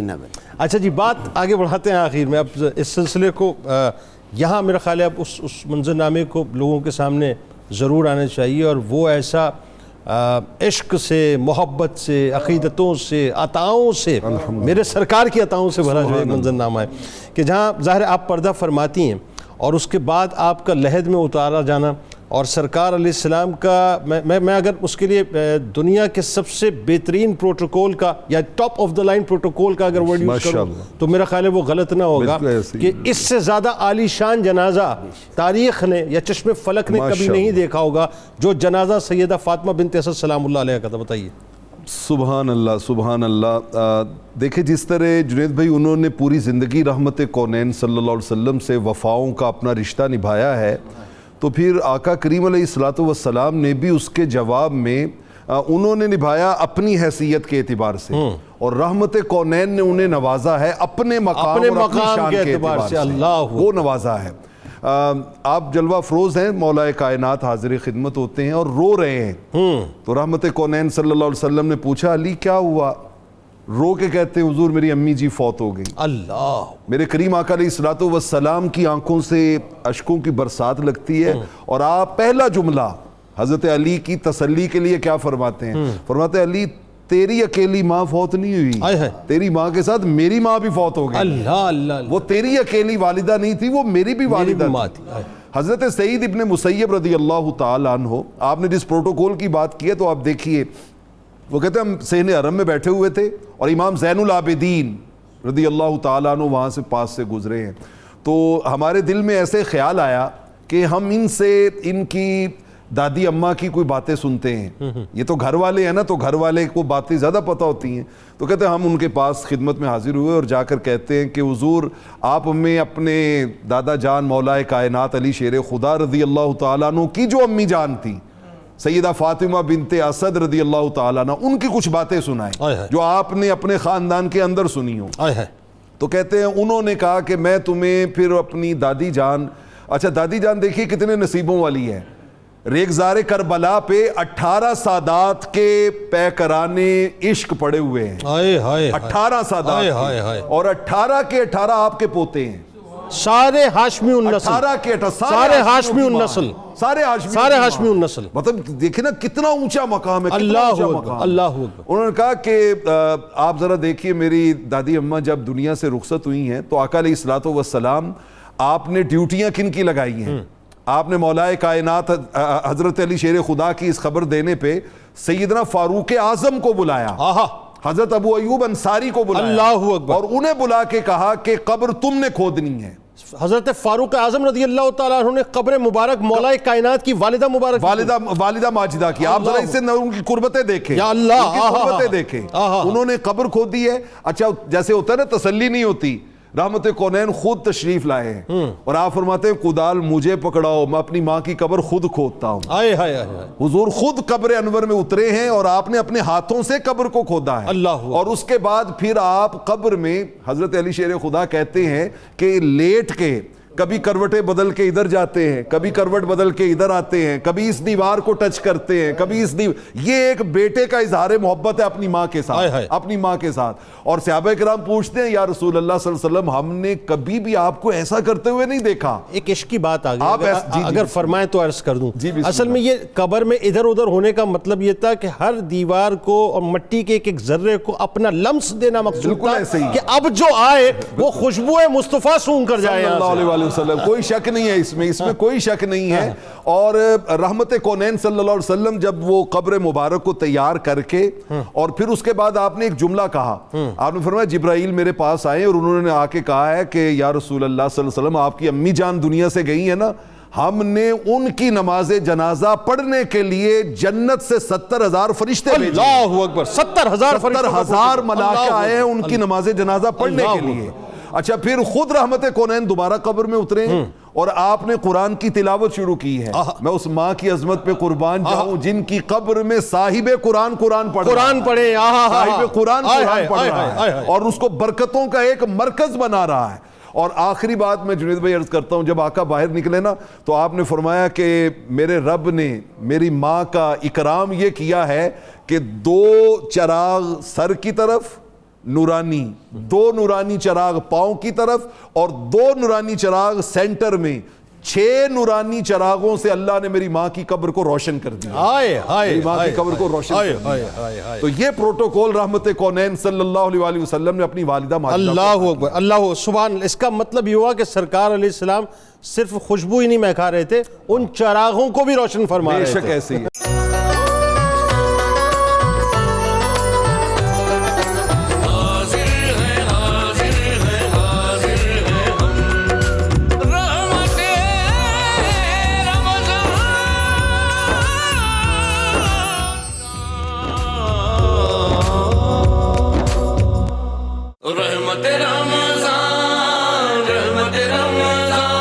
ایک بار پھر ناظرین میں آپ کو خوش آمدید کہتا ہوں. رحمت رمضان کی خصوصی براہ راست نشریات میں قصص القرآن کا یہ سیگمنٹ.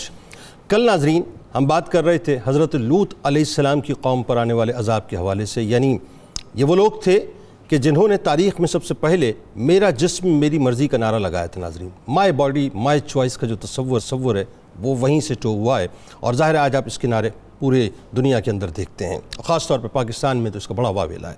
اچھا ڈسکنٹینیو ہوئی تھی بات ناظرین کہ عذاب کا فیصلہ ہو چکا ہے, لیکن اس سے پہلے میں کچھ باتیں آپ کو سمجھانا چاہتا ہوں کہ ذرا علاقے کی آپ ذرا تھوڑی سی ڈائنامک سمجھ لیجئے کہ وہ کیا ہے. ایکچولی یہ جو جسے آپ بحر میت کہتے ہیں یا بحر مردار کہتے ہیں, یہ ڈیڈ سی کہلاتا ہے, اور یہ ایکچولی ہے اس جگہ پہ کہ جہاں اس کے مغرب میں اسرائیل پڑتا ہے اور اس کے مشرق میں جارڈن یعنی اردن پڑتا ہے.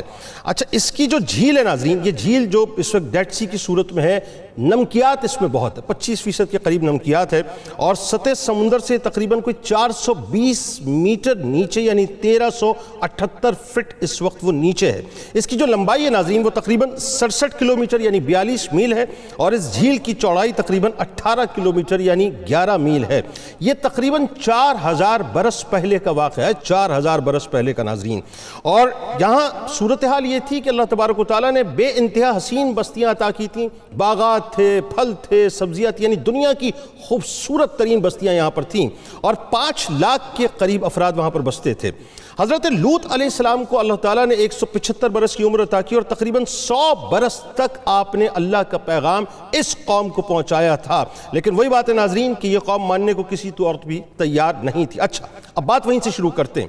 وہ یہ تھا ناظرین کہ حضرت لوط علیہ السلام نے پیغام الہی پہنچانے میں کوئی کمی نہ رکھی، تو اس قوم نے نہ صرف ماننے سے انکار کیا بلکہ اس تعلیم کو بھی مکمل طور پر جھٹلا دیا۔ تو اس واقعے کو اللہ تبارک و تعالیٰ نے سورہ شورى کی آیت نمبر 160 تا 164 میں یوں بیان فرمایا ہے کہ قوم لوط نے بھی پیغمبروں کو جھٹلایا جب ان سے ان کے قومی بھائی لوط علیہ السلام نے فرمایا کہ کیا تم اللہ سے ڈرتے نہیں ہو؟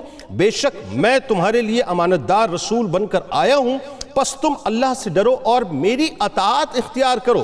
مگر ان کے تاریک دلوں پر اس کہنے کا بھی مطلق کوئی اثر نہ ہوا اور وہ حضرت لوط علیہ السلام کو اخراج اور سنگساری کی دھمکیاں دینے لگے، یعنی معاذ اللہ شہید کرنے کی دھمکیاں دیتے رہے۔ جب نوبت ناظرین یہاں تک پہنچی اور ان کی سیاہ بختی نے کسی طرح اخلاقی زندگی پر انہیں آمادہ نہ ہونے دیا تو اللہ تبارک و تعالیٰ نے ان کے ساتھ بھی وہی سلوک کیا جو سابقہ قوموں کے ساتھ یعنی فاسق و فاجر لوگوں کے ساتھ کیا جاتا تھا، یعنی بدکار لوگوں نے اصرار کیا اس بات پر کہ انہیں سزا دی جائے، عذاب کو بلا دیا جائے۔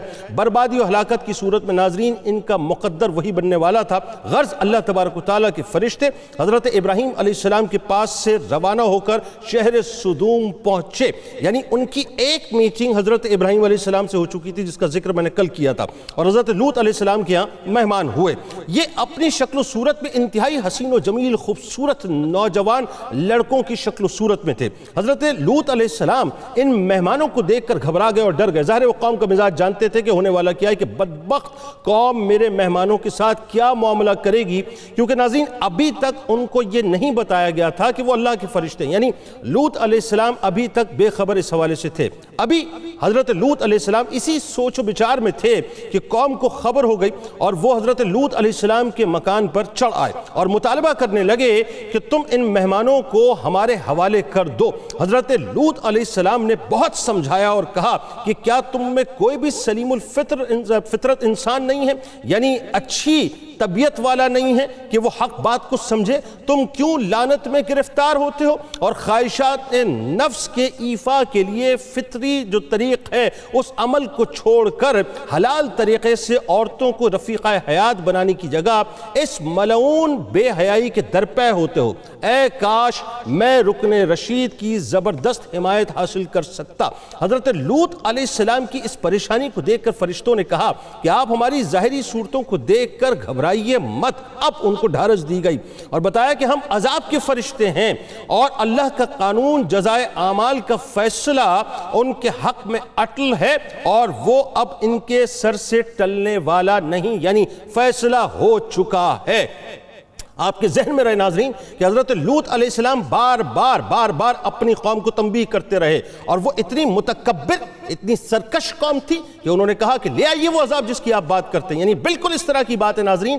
آج جو کچھ بھی کراچی، لاہور، اسلام آباد کی سڑکوں پر ہوتا رہتا ہے یہ عورت مارچ کے نام پر، یہاں پہ بھی لوگ کے کیمرے پہ یہی کہتے ہیں کہ یہ عذاب کی باتیں معاذ اللہ ہم سے نہ کریں، آ جائے گا عذاب دیکھ لیں گے ہم تو وہی کریں گے جو میں کرنا ہے، یعنی مائی باڈی مائی چوائس کا جو تصور ہے ناظرین اس کو وہ پرووک کرتے ہیں۔ لیکن وہی بات، فیصلہ اللہ کا ہو چکا۔ اب کیا بات ہو رہی ہے آگے وہ سنیے کہ آپ اور آپ کا خاندان یعنی فرشتے کہتے ہیں کہ اس نازل ہونے والے عذاب سے محفوظ رہیں گے، مگر آپ کی بیوی انہی بے حیا لوگوں کی رفاقت میں رہے گی اور تمہارا ساتھ نہ دے گی، یعنی انہیں بتا دیا گی یہ بات۔ آخر ناظرین عذاب الہی کا وقت آ پہنچا، ابتدائے شب ہوئی تو ملائکہ کے اشارے پر حضرت لوط علیہ السلام اپنے خاندان سمیت شہر سدوم سے رخصت ہو کر زغر نامی ایک بستی میں چلے گئے۔ آخر شب ہوئی ناظرین تو ایک ہیبت ناک چیخ نے اہل سدوم کو تہوبالا کر دیا۔ پھر حضرت جبرائیل علیہ السلام نے اس شہر کی 5 بستیوں کو جس میں تقریباً کوئی 5 لاکھ کے قریب ناظرین افراد تھے، اپنے پروں پر آسمانوں پر اٹھایا ناظرین۔ یہ بیون بیانڈ دی امیجنیشن بات لگتی ہے ناظرین، لیکن ایسا عذاب آیا۔ قرآن اس کی دلیل دیتا ہے کہ اپنے پروں پر آسمانوں پر اٹھایا اور اٹھانے کے بعد ان بستیوں کو مکمل طور پر الٹ دیا۔ یعنی آپ ذرا اس فورس کو سمجھے، وہ جو 420 ہم میٹرز کی بات کر رہے ہیں کہ وہ زمین کی تہہ جو ہے وہ اتنی اس حد تک اندر ہے، یعنی دنیا میں کہیں اور کوئی زمین اس تہہ میں نہیں ہے جو زمین بحر مردار کی۔ اس کی وجہ اب آپ کو سمجھ آ رہی ہوگی کہ جتنی فورس سے وہ زمین اوپر گئی ہے پروں پر، اتنی ہی فورس سے جب وہ نیچے آئی تو اس حد تک وہ گہرائی میں زمین کی چلی گئی۔ بہرحال ناظرین، اور یہ آبادیاں زمین پر گر کر مکمل طور پر چکنا چور ہو گئیں، بکھر کے رہ گئیں۔ پھر کنکر اور پتھروں کا مینا برسا اور اس زور سے سنگ باری ہوئی کہ قوم لوط کا ایک ایک آدمی مر گیا اور لاشیں بھی ٹکڑے ٹکڑے ہو کر بکھر گئیں۔ اس کے بارے میں آگے جا کے میں آپ کو بتاتا ہوں کہ وہ ٹارگیٹڈ آپریشن کیا تھا ناظرین۔ حضرت لوط علیہ السلام کی ایک بیوی جس کا نام وائلہ تھا، جو در حقیقت منافق تھی اور قوم کے بدکار لوگوں سے محبت کرتی تھی، اس کے پیچھے یعنی اس نے کیا یہ ناظرین کہ پیچھے مڑ کے دیکھ لیا اور یہ کہا کہ ہائے رے میری قوم، جبکہ منع کیا گیا تھا کہ پیچھے مڑ کے نہ دیکھا جائے۔ یہ کہہ کر وہ کھڑی ہو گئی، پھر عذاب الہی کا ایک پتھر اس کے بھی آ کر سر پر لگا اور وہ بھی ہلاک ہو گئی۔ ناظرین کرام، جو پتھر اس قوم پر برسائے گئے وہ کنکروں کے ٹکڑے تھے اور ہر پتھر پر اس شخص کا نام لکھا ہوا تھا جو پتھر سے ہلاک ہوا۔ یعنی ایک پراپر مکمل ٹارگیٹڈ آپریشن اللہ کی طرف سے تھا جو ایک ایک کے لیے منتخب کیا گیا تھا۔ آفتاب نکلنے کے بعد ناظرین جب حضرت لوط علیہ السلام نے سدوم کی جانب دیکھا تو وہاں ہلاکت و بربادی کے نشانات کے سوا اور کچھ بھی نہیں تھا، یعنی سب کچھ تباہ ہو چکا تھا۔ آخر کار حضرت لوط علیہ السلام نے جو ہے اس علاقے کو چھوڑ دیا۔ اس سارے واقعے کو اللہ تعالیٰ نے سورہ حجر کی آیت نمبر 61 تا 75 میں یوں بیان کیا ہے کہ پھر جب لوط علیہ السلام کے خاندان کے پاس وہ فرستادہ فرشتے آئے، حضرت لوط علیہ السلام نے کہا بے شک تم اجنبی لوگ معلوم ہوتے ہو۔ انہوں نے کہا ایسا نہیں، بلکہ ہم آپ کے پاس وہ عذاب لے کر آئے ہیں جس میں یہ لوگ شک کرتے رہے ہیں، اور ہم آپ کے پاس حق کا فیصلہ لے کر آئے ہیں اور ہم یقیناً سچے ہیں۔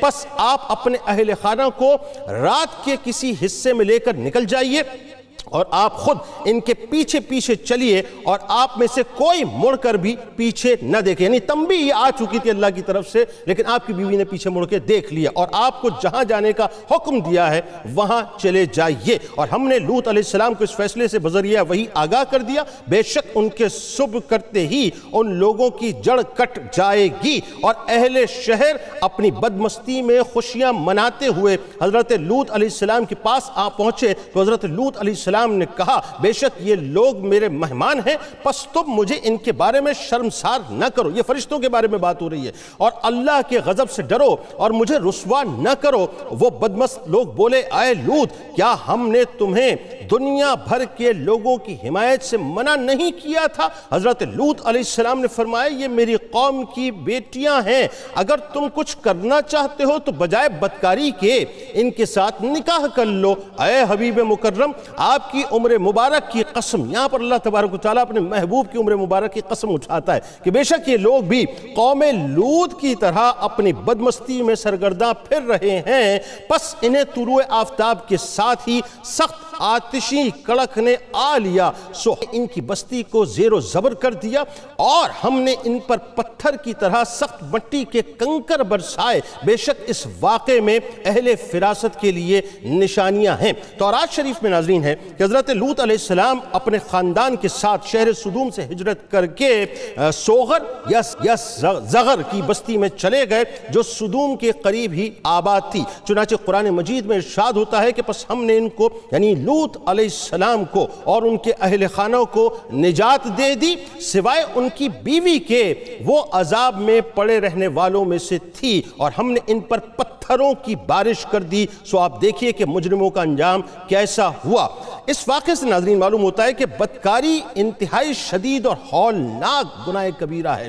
اس جرم میں قوم لوط کی بستیاں الٹ پلٹ کر دی گئیں، اور جو مجرم تھے ناظرین ان پر پتھروں سے عذاب کیا گیا، ان کو نیست و نابود کر دیا گیا، زمین کو پروں پر اٹھایا گیا اور آسمانوں پر لے جا کر نیچے پٹخ دیا گیا، جس سے وہ زمین چکنا چور ہو کے رہ گئی۔ منقول ہے کہ حضرت سلیمان علیہ السلام نے ایک مرتبہ ابلیس سے یہ پوچھا کہ اللہ تعالیٰ کو سب سے بڑھ کر کون سا گناہ ناپسند ہے؟ تو ابلیس نے کہا کہ سب سے زیادہ اللہ تعالیٰ کو یہ گناہ ناپسند ہے کہ مرد کے ساتھ برا کام کرے اور عورت سے اپنی خواہش کو پورا کرے۔ بس آخری جملے ادا کر رہا ہوں ناظرین، اور یہ بات بہت ضروری ہے اب پہنچانا کہ ہمیں اسلامی جمہوریہ پاکستان میں اس بات کا فیصلہ کر لینا چاہیے. یہ بار بار قدرت کی طرف سے انٹیوشنز ہمیں ہیں، مختلف قسم کے مسائل ہیں، مختلف قسم کے امتحانات ہیں. یاد رکھیے اللہ کے نزدیک سب سے زیادہ جو برا، گھٹیا، گندا اور غلیظ فعل ہے وہ بنیادی طور پر یہ ہے جس کی وجہ سے وہ قوم جو قوم صدوم تھی ناظرین وہ تباہ و برباد ہو گئی تھی. اور آج آپ دیکھ لیجئے کہ جو بحیرہ مردار ہے وہ اتنا بدبودار پانی ہے، اتنا گندا پانی ہے کہ کوئی جانور، کوئی مچھلی، کوئی مینڈک، کچھ بھی اس کے اندر زندہ نہیں رہ سکتا. وہ عبرت کی نشان بستی ہے، اللہ نے اس کو عبرت کا نشان بنا دیا. اور ابھی حال ہی میں ناظرین چند برسوں میں وہاں پر آثار قدیمہ کے جن لوگوں نے جا کر وہاں پر باقاعدہ وزٹ کیا ہے، سروے کیا ہے، مستقل وہ اس بات پہ تحقیق کر رہے ہیں، ان کو وہ سارے آثار نظر آنا شروع ہو گئے ہیں. خدا کا واسطہ میں ہاتھ جوڑ کے ان تمام لوگوں سے گزارش کروں گا جو اللہ تبارک و تعالیٰ کے غیظ و غضب کو دعوت دے رہے ہیں، اللہ کے غیظ و غضب کو دعوت مت دیجئے صاحب. ان اقوام پر اللہ نے جو عذاب نازل کیا ہے یہ ہماری آنکھیں کھولنے کے لیے ہے. ہمیں چاہیے کہ ہم اپنے اس فعل سے باز آ جائیں، اللہ کی بارگاہ میں توبہ کریں. رمضان کا مہینہ ہے، اللہ کو راضی کریں، ورنہ خدا نہ خواستہ خاکم بدن اللہ تبارک و تعالیٰ کا غیظ و غضب جس دن آ گیا اس دن ہم پھر کچھ بھی نہیں کر پائیں گے اگر فیصلہ ہو گیا. لہٰذا اگر اب بھی نہیں سمجھ آ رہا تو جائیے گوگل کیجئے، بحر مردار کو، ڈیڈ سی کو لکھیے اور اس کی ہسٹری کو ذرا دیکھیے، پڑھیے، سمجھیے، تو پھر شاید ہو سکتا ہے جا کے آنکھیں کھلیں کہ یہ بیسکلی وہ لوگ تھے جنہوں نے سب سے پہلے میرا جسم میری مرضی کا نعرہ لگایا تھا، اور سب سے پہلے انہوں نے ہی مائی باڈی مائی چوائس کی بات کی تھی، جس کی ایکسٹینشن آج ہمیں اس دور کے اندر نظر آتی ہے. انشاءاللہ زندگی رہی تو شام 4 بجے آپ سے افطار میں دوبارہ، یعنی افطار کی خصوصی براہ راست نشریات میں ملاقات ہوگی. اس دعا، اس امید، اس یقین کے ساتھ اجازت دیں کہ اللہ تعالیٰ آپ کا، ہمارا، ہم سب کا حامی و ناصر ہو. آمین.